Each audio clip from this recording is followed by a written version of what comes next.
Oi, pessoal! Bem-vindos de volta ao nosso cantinho mágico de leitura aqui no YouTube.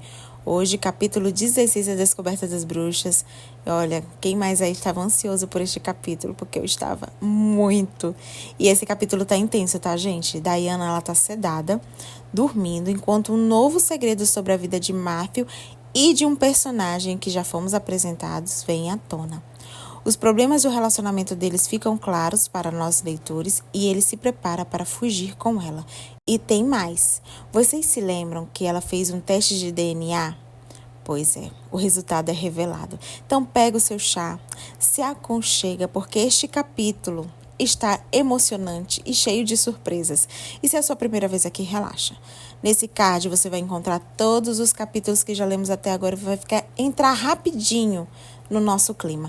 Curta, se inscreva, ative o sininho para não perder nada.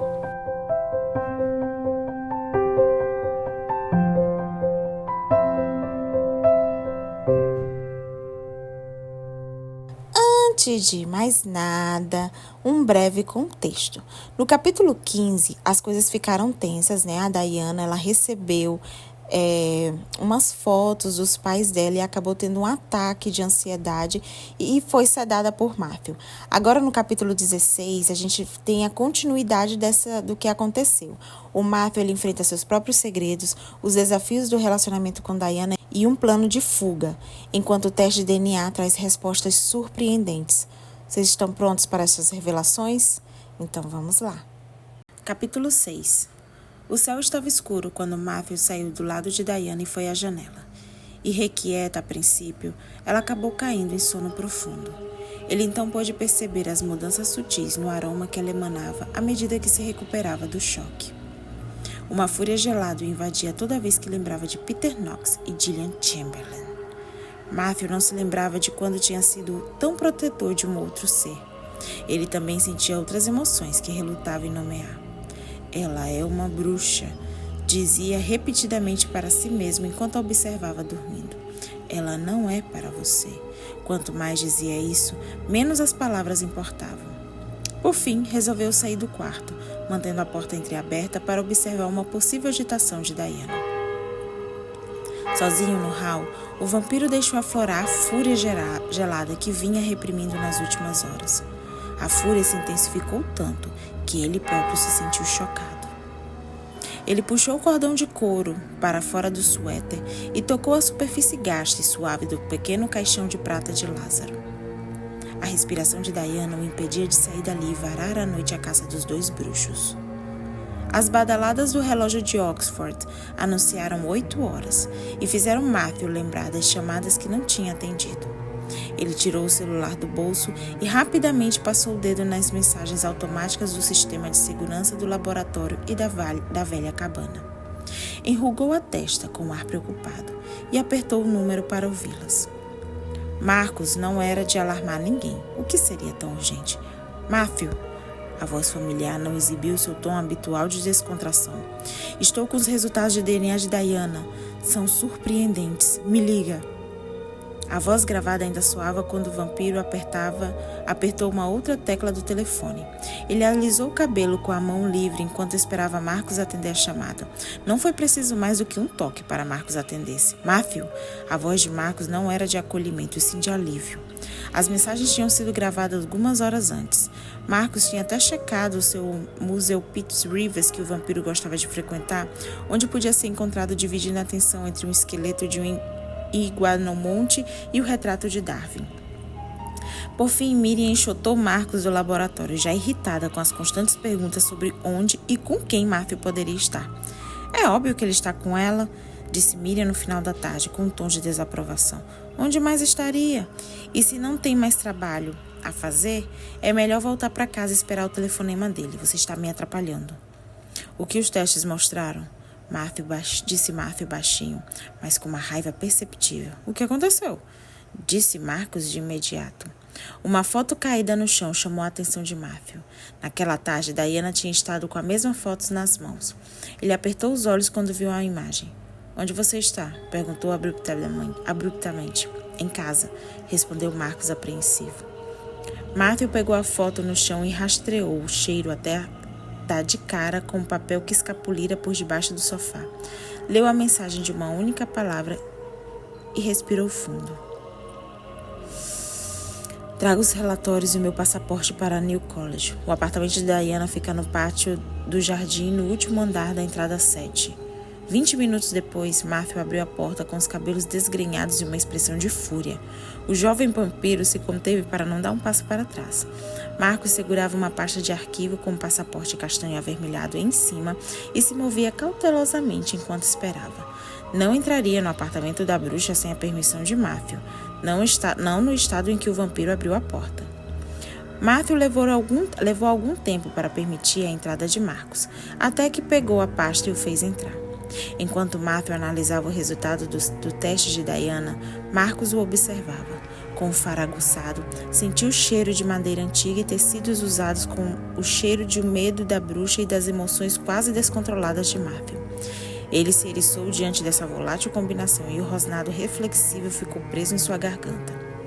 Com o passar do tempo, Marcos aprendera a apreciar as melhores qualidades de Matthew, a compaixão, a consciência e a paciência com os seres amados. Ele também conhecia os defeitos do amigo, principalmente a ira. Uma ira tão destrutiva que Matthew se envergonhava pelo que acabava fazendo e desaparecia durante meses e anos depois que o corpo se desintoxicava do veneno. Marcos, no entanto, nunca tinha visto o pai com uma fúria tão fria como aquela. O pai? Como assim? Nosso vampirão é pai? Passada. Matthew Claremont entrou na vida de Marcos no ano de 1777, transformando-a para sempre. Matthew apareceu na casa grande da fazenda Bennet com uma funda improvisada que conduziu o corpo do Marquês de Lafayette, que acabara de ser ferido na Batalha de Brandywine. Matthew se sobressaía dos outros homens, brandando ordens para todos e sem levar em conta as patentes. Gente, eu tô errando demais hoje. Geralmente eu paro e regravo, mas eu não quero atrasar esse vídeo, então relevem. Ninguém questionava as ordens, nem mesmo o Marquês, que apesar dos ferimentos fazia piadas com o amigo. Mas nem o bom humor do Marquês inibiu as repreensões de Matthew. A certa altura, Lafayette protestou, dizendo que podia comandar porque soldados com ferimentos mais graves faziam isso. E Claremont reagiu como uma saraivada de imprecações e ultimatos em francês que fez os outros homens se entreolharem assustados e o Marquês se calar. Marcos ouviu de olhos arregalados as palavras do soldado francês que enfrentava o líder dos médicos do exército, o renomado Dr. Shippen, definindo um plano de tratamento como bárbaro. Claremont exigiu que o Dr. John Cochran, segundo médico do comando, assumisse o tratamento de Lafayette no lugar do Dr. Shippen. 2 dias depois se ouviam as discussões entre Claremont e Shippen em latim fluente sobre tópicos importantes de anatomia e fisiologia, para o deleite da equipe médica do general Washington. Antes da derrota do exército continental em Brandywine, Matthew já tinha matado muitos soldados ingleses. Nos hospitais, os homens contavam histórias incríveis sobre a bravura dele no campo de batalha. Alguns diziam que ele caminhava pelas fileiras inimigas imunes à bala. Quando o tiroteio acabou, Claremont fez questão de que Marcos continuasse como enfermeiro do Marquês. No outono, Lafayette já estava recuperado e pronto para cavalgar novamente, e os dois desapareceram nas florestas da Pensilvânia e de Nova York. Eles voltaram com um exército de guerreiros da tribo Oneida. Os Oneidas chamavam Lafayette de Kaiwala, pela habilidade que tinha na montaria. Matthew era chamado pelos indígenas de Atlun-Nun, chefe guerreiro, pela habilidade na liderança dos homens e no campo de batalha. Matthew continuou com as tropas depois que Lafayette voltou para a França. Marcos também continuou servindo como cirurgião assistente. Dia após dia se mostrava incansável no tratamento dos soldados feridos por mosquetes, canhões e espadas. Matthew sempre o solicitava quando algum dos homens era ferido. Ele afirmava que Marcos tinha o dom da cura. Algum tempo depois da chegada do exército continental em Yorktown, no ano de 1781, Marcos contraiu uma febre. Seu dom de cura não lhe valeu de nada. Ele se deitava suando em bicas e tremendo e só atendia quando era muito urgente. Passados 4 dias de sofrimento, Marcos se deu conta de que estava morrendo. A certa altura, Clermont apareceu para visitar alguns homens feridos e farejou o cheiro de morte, quando viu Marcos estendido em uma das macas quebradas e deixadas de lado. De madrugada, o oficial francês sentou-se ao lado do rapaz e contou sua própria história. Marcos achou que estava delirando. O homem que bebia sangue não morria? Depois de ouvir tudo, se convenceu de que tinha morrido e que estava sendo atormentado por um daqueles demônios que o pai dizia que atormentariam pela natureza pecaminosa que ele tinha. O vampiro explicou que Marcos poderia sobreviver à febre, mas que teria um preço a pagar por isso. Primeiro, ele teria que renascer. Depois, teria que sair à caça, matando e bebendo sangue, inclusive sangue humano. Durante algum tempo, essa necessidade de sangue seria saciada entre os feridos e doentes terminais.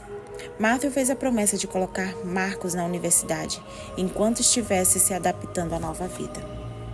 Pouco antes do amanhecer, a dor se tornou insuportável e Marcos percebeu que o desejo de viver era maior do que o medo da nova vida que o vampiro lhe oferecia. Matthew o carregou quase desfalecido e ardendo em febre para fora do hospital e seguiu até a floresta, onde eram aguardados pelos oneidas que os guiariam até as montanhas. Lá, Matthew drenou o sangue de Marcos em uma gruta remota para que ninguém ouvisse os gritos. Marcos nunca mais se esqueceu da sede poderosa que sentiu depois. Ele quase enlouqueceu de tanta ânsia de engolir alguma coisa fria e líquida. Por fim, Matthew mordeu o próprio punho e deixou Marcos beber o sangue dele. O poderoso sangue do vampiro trouxe o rapaz de volta à vida.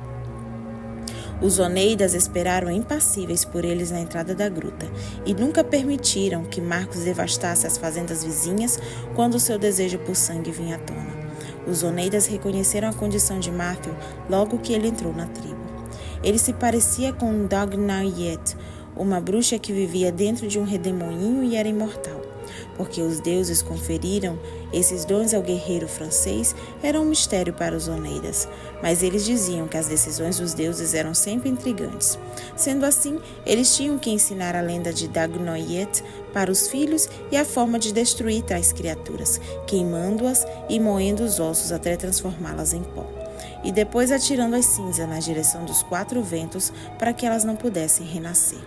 Desanimado, Marcos urrou de frustração como uma criança. Matthew então saiu à caça de um cervo para alimentar o rapaz que tinha renascido como seu filho, e avidamente Marcos sugou o sangue do animal. Isso saciou a fome, mas não lhe preencheu as veias como o sangue de Matthew preenchera. Matthew continuou levando animais recém-abatidos para a gruta durante 1 semana, e depois decidiu que Marcos estava pronto para caçar sozinho. Pai e filho rastrearam cervos e ursos em florestas densas e penhascos de montanhas. Matthew ensinou como farejar o ar, como observar os movimentos imperceptíveis nas sombras e como sentir mudanças no vento que traziam novos odores. Por fim, ensinou como matar aquele que curava. O que Marcos queria era um sangue mais rico, um sangue próprio tanto para matar a intensa sede que o atormentava, como para alimentar um corpo voraz. Contudo, antes de ensinar Marcos a caçar humanos, Matthew preferiu que o pupilo aprendesse a rastrear um cervo com rapidez, abatê-lo e drenar o sangue de maneira limpa. As mulheres estavam fora de questão. São sempre muito confusas quando renascem como vampiras, explicou Matthew, quando são traçadas as linhas entre sexo e morte, entre flerte e caça. A princípio, pai e filho se alimentaram de soldados ingleses doentes. Alguns imploraram para que Marcos lhe poupasse a vida, e Matthew ensinou para ele como se alimentar de sangue quente sem precisar matar. Depois eles passaram a caçar criminosos que imploraram por clemência, sem merecê-la. Em cada caso, Matthew explicava a razão da escolha de um homem particular como presa. A ética de Marcos foi se desenvolvendo pouco a pouco, de maneira deliberada, até que ele se assumiu como um vampiro consciente do que precisava para sobreviver. Matthew era amplamente conhecido pelo senso apurado de certo e errado. Seus erros sempre se deviam à ira. Com o tempo, Marcos percebeu que o pai já não era tão propenso a essa emoção como no passado. Uma impressão talvez verdadeira, mas aquela noite em Oxford, o pai exibia a mesma cara assassina dos velhos tempos em Brandywine. E aquele lugar não era um campo de batalha, onde se pudesse extravasar a fúria. Você só pode estar errado. Matthew arregalou os olhos enquanto acabou de lhe examinar o teste de DNA de Diana. Marcos balançou a cabeça. Analisei o sangue dela 2 vezes. Miriam confirmou tudo com o DNA extraído da saliva. Admito que os resultados sejam surpreendentes. Os resultados são absurdos. Matthew respirou fundo. Diana possui marcadores genéticos nunca vistos em uma bruxa. Folheou as últimas páginas, apertando a boca uma linha sombria. Mas essas sequências são preocupantes. Ele folheou os dados rapidamente. Miriam tinha feito pequenos pontos de interrogação vermelho que marcavam 2 dezenas de sequências de DNA, algumas curtas e outras longas. Meu Deus, devolver os dados para o filho. Já temos coisas demais com que nos preocupar. O canalha de Peter Knox ameaçou Diana. Ele quer o manuscrito. Ela tentou reavê-lo, mas o Ashmole 782 se perdeu de novo na biblioteca. Felizmente, por enquanto ela acha que quebrou o feitiço intencionalmente quando o pegou pela primeira vez. E ela fez isso? Não. Diana não tem conhecimento nem controle para uma tarefa tão intricada. Ela tem um poder totalmente indisciplinado. Chegou a fazer um buraco no meu tapete. Matthew fez uma careta e o filho se conteve para não rir. O pai adorava aquelas antiguidades. Então teremos que manter Knox afastado até que Diana consiga se controlar. E isso está parecendo muito difícil. Não me preocupo apenas com Knox. Diana recebeu essa correspondência hoje. Matthew estendeu para o filho a fotografia e o pedaço de papel que a acompanhava e acrescentou um tom de voz perigosa. São os pais dela. Eu me lembro de ter ouvido alguma coisa sobre um casal de bruxos assassinados na Nigéria, mas isso faz tempo. Nunca associei com Diana. Meu Deus, disse Marcos baixinho, enquanto olhava a foto e tentava se imaginar recebendo uma foto do pai morto e retalhado em pedaços. E tem mais. Pelo que deduzi, Diana passou a vida inteira achando que os pais tinham sido mortos por humanos. Foi principalmente por isso que ela sempre suprimiu a magia da vida dela. Mas isso não funciona, não é? Cochichou Marcos com o DNA da bruxa em mente. Não funciona. O rosto de Matthew sombreou. Enquanto eu estava na Escócia, uma outra bruxa americana chamada Gillian Chamberlain revelou a Diana que os pais dela não tinham sido assassinados por humanos e sim por bruxos. Isso é verdade? Não sei. Mas atrás disso tudo há muito mais do que a descoberta do Ashmole 782 por uma bruxa. Alguma coisa prateada brilhou no suéter escuro do pai. Ele está usando o caixão de Lázaro, pensou Marcos com seus botões. Ninguém na família falava abertamente sobre Eleanor St. Leger ou sobre as circunstâncias que cercaram a sua morte, temendo que isso pudesse despertar um dos acessos de fúria de Matthew. O que Marcos sabia é que o pai não queria sair de Paris em 1140, onde era feliz e estudava filosofia. Mas quando Philip, o chefe da família e pai de Matthew, o chamou de volta a Jerusalém para ajudar a resolver os conflitos que, mesmo depois do término da cruzada de Urbano II, ainda assolavam a Terra Santa, Matthew obedeceu sem pestanejar. Na ocasião, loucamente apaixonado por Eleanor, ele amparou a grande família inglesa dela. No entanto, frequentemente os Leger e os Clermont se colocavam em lados opostos nas disputas, e os irmãos mais velhos de Matthew, Hugh, Godfrey e Baldwin, tentaram convencê-la a colocar a mulher de lado, o que deixaria o caminho livre para destruir a família dela. Matthew se recusou. Por fim, uma discussão entre Matthew e Baldwin sobre uma insignificante crise política que envolvia St. Leger esquentou a ponto de sair de controle. Philip não foi encontrado para pôr fim à briga e Eleanor se interpôs. Quando Matthew e Baldwin recuperaram a razão, Eleanor já tinha perdido muito sangue. Marcos nunca conseguiu entender por que Matthew deixou Eleanor morrer, já que a amava tanto. Matthew só usava a insígnia de peregrino quando não queria matar alguém ou quando lembrava de Eleanor St. Leger, ou uma coisa e outra. Essa fotografia é uma ameaça, não é uma bobagem. Hammer achou que o nome Bishop manteria as bruxas mais cautelosas, mas pelo visto é o contrário. Diana tem dons poderosos, mas não consegue se proteger sozinha e é estupidamente segura de si para pedir ajuda. Preciso que você fique aqui com ela por algumas horas. Matthew desviou os olhos da foto de Rebecca Bishop e Stephen Proctor. Eu vou atrás de Gillian Chamberlain. Você nem sabe ao certo se foi Gillian que mandou as fotos, disse Marcos. Sinto 2 cheiros diferentes dela. O outro cheira de Peter Knox. Mas Knox é membro da congregação. Marcos estava ciente de que durante as cruzadas formou-se um conselho de 9 membros de demônios, bruxos e vampiros, com cada espécie representada por 3 membros. A função da congregação era garantir a segurança de todas as criaturas, providenciando para que nenhuma delas chamasse a atenção dos humanos. Se der um passo na direção dele, isso será visto como uma provocação à autoridade de todos, e a família estará implicada. Você vai colocar todos nós em perigo só para proteger uma bruxa? Você está questionando a minha lealdade? Retrucou Matthew irritado. Não, eu estou questionando o seu bom senso, disse Marcos, esquentando e encarando o pai sem medo. Esse romance ridículo já é ruim o bastante. A congregação já tem motivo para tomar providências contra você. Não dê a eles outro motivo. Durante a primeira estada de Marcos na França, a avó vampira explicou que ele se submetia a um acordo que proibia relacionamentos estreitos entre criaturas diferentes e interferências na religião e na política dos humanos. Proibia-se qualquer tipo de interação com humanos, inclusive os casos amorosos, se bem que eram permitidos quando não acarretavam problemas. Marcos preferia passar o tempo com vampiros, e termos do acordo nunca importaram para ele. Até então. Ninguém mais dá a mínima para isso, disse Matthew na defensiva, voltando os olhos cinzentos para a porta do quarto de Diana. Meu Deus, ela não faz a menor ideia desse acordo, disse Marcos com desdém. E você não pretende contar para ela, você sabe muito bem que não poderá manter esse segredo indefinitivamente longe dela. A congregação não vai avalizar um acordo realizado cerca de 1000 anos atrás num mundo totalmente distinto. Matthew cravou os olhos em uma gravura antiga onde a deusa Diana apontava o arco para um caçador que estava na floresta. Lembrou de uma passagem de um livro escrito por um amigo muito tempos antes. Pois há muitos eles não são caçadores e sim a caça, e estremeceu. Pense antes de fazer isso, Matthew. Já tomei minha decisão. Ele evitou os olhos do filho. Você vai tomar conta dela enquanto eu estiver fora e não vai deixar nada de mal lhe aconteça? Marcos balançou a cabeça, sem poder se negar a um apelo tão pungente como esse. Logo depois que o pai sumiu, ele foi ver Diana. Examinou os olhos dela e tomou o pulso. Farejou o ar e detectou medo e choque no ambiente. E também detectou a droga que circulava nas veias dela. Ótimo, pensou consigo mesmo. Pelo menos o pai tivera a ideia de lhe dar um sedativo. Continuou examinando Diana, olhando a pele e ouvindo a respiração com muita atenção.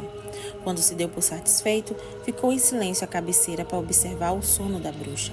Ela estava com a testa franzida, como se discutindo com alguém. Ao fim do exame, Marcos estava certo de 2 coisas. Primeira, Diana ficaria bem. Ela precisava de repouso depois de um choque severo, mas não havia evidências de danos permanentes. A segunda é que o cheiro do pai estava por todo o corpo dela. Ele a tinha marcado deliberadamente como sua para que nenhum vampiro se aproximasse dela. Isso significava que a situação ultrapassava o que Marcos já tinha imaginado. O pai teria muita dificuldade para se desligar daquela bruxa. E se as histórias contadas pela avó eram verdadeiras, ele teria que se afastar de Diana. Já passava da meia-noite quando Matthew reapareceu. Estava mais furioso do que quando saíra, mas com uma pose impecável de sempre. Ele passou a mão pelo cabelo e correu para o quarto de Diana sem trocar uma palavra com o filho. Marcos sabia qual era a pergunta adequada a ser feita naquele momento. Depois que o pai saiu do quarto da bruxa, ele perguntou: Você vai falar a respeito do DNA para ela?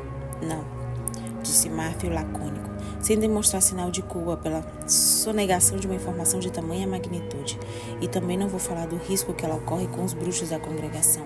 Ela já tem muitos problemas. Diana Bishop é menos frágil do que você imagina. Não tem o direito de esconder essa informação. Isso se você pretende passar o seu tempo com ela.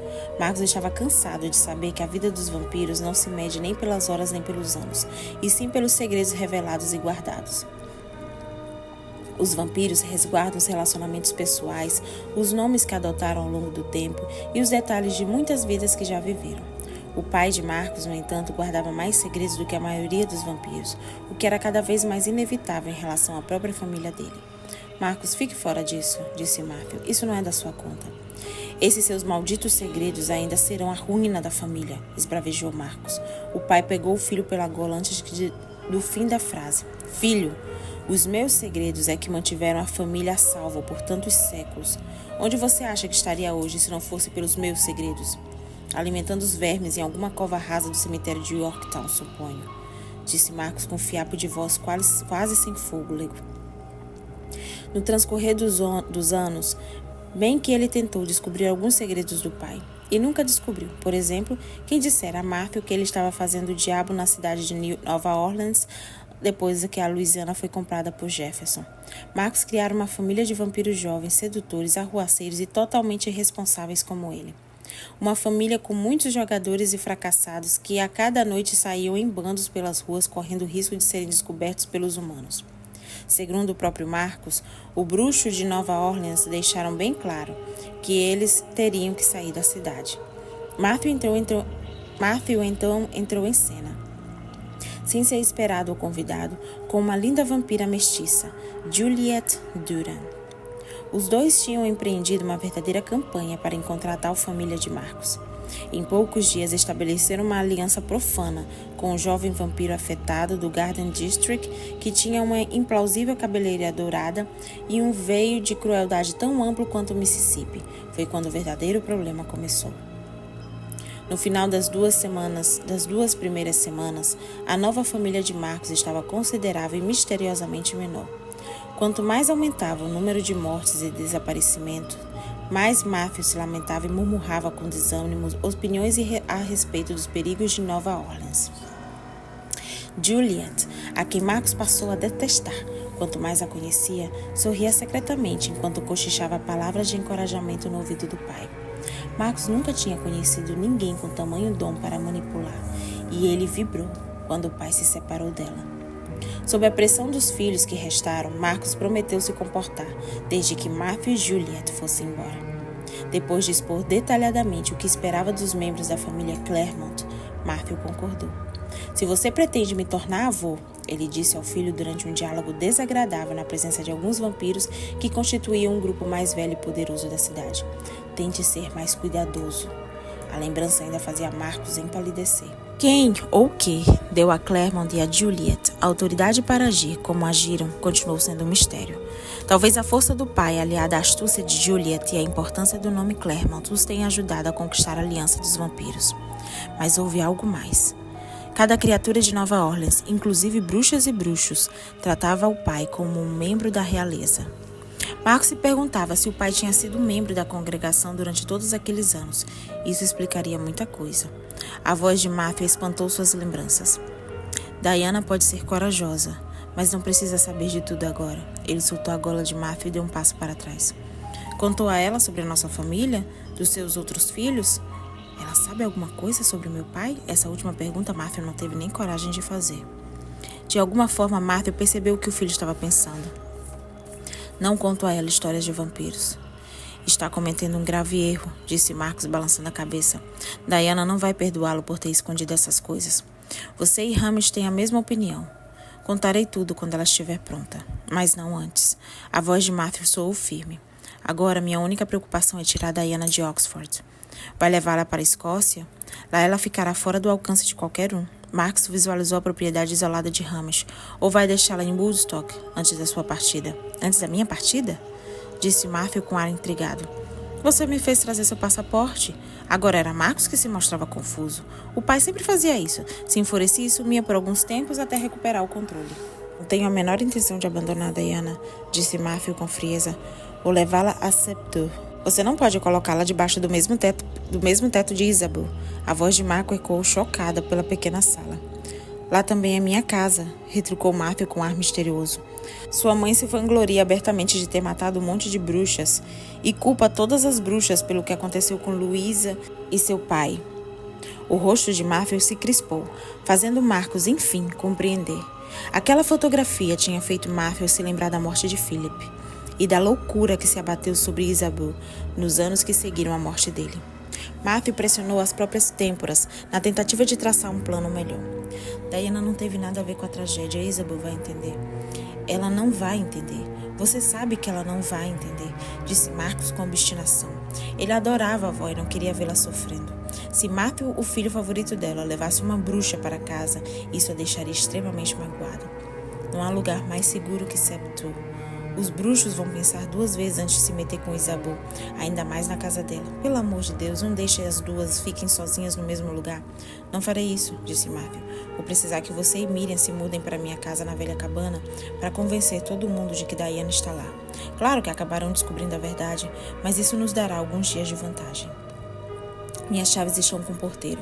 Volte daqui a algumas horas, quando já tivermos partido. Tire o edredom da cama dela, está impregnado com o cheiro dela. Leve-o para Woodstock. Fique lá até que eu dê de notícias. Você pode se proteger e proteger a bruxa ao mesmo tempo? Perguntou Matthew baixinho.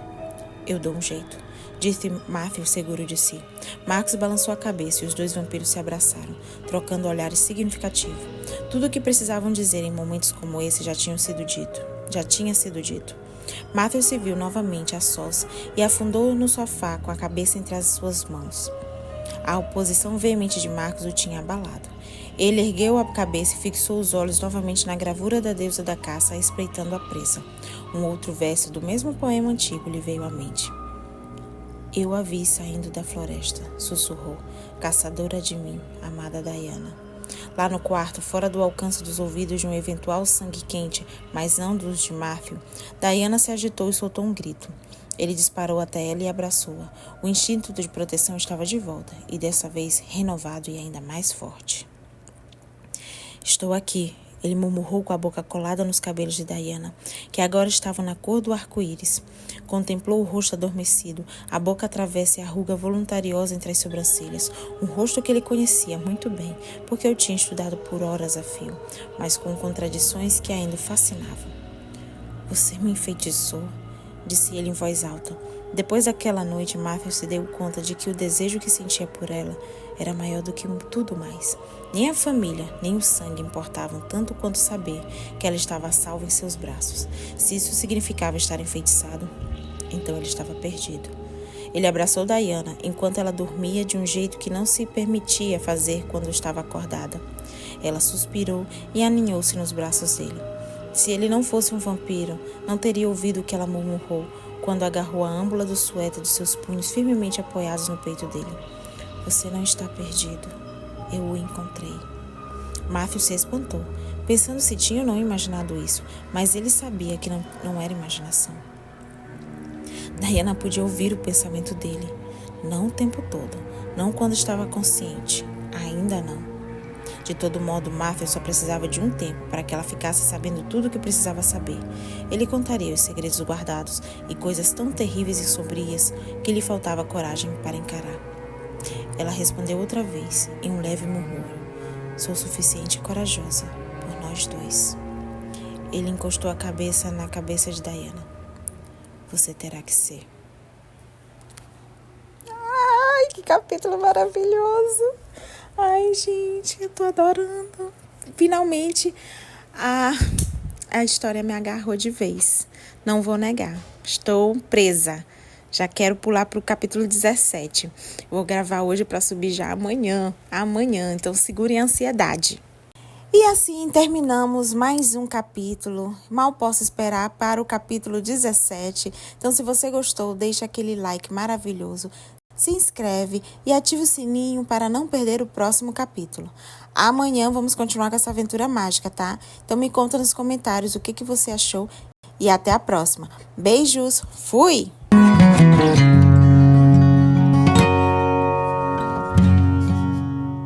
Eu estou questionando o seu bom senso.